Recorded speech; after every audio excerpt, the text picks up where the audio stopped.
امیر المومنین حضرت علی علیہ السلام نہج البلاغہ میں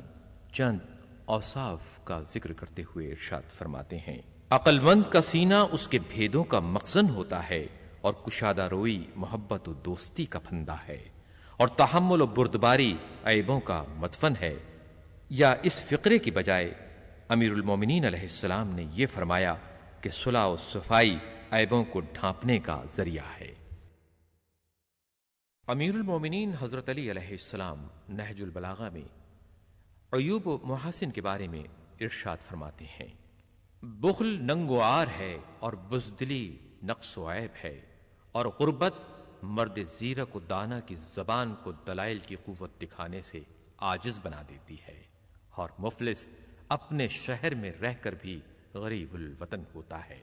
اور عجز و درماندگی مصیبت ہے، اور صبر و شکیبائی شجاعت ہے، اور دنیا سے بے تعلقی بڑی دولت ہے، اور پرہیزگاری ایک بڑی سپر ہے۔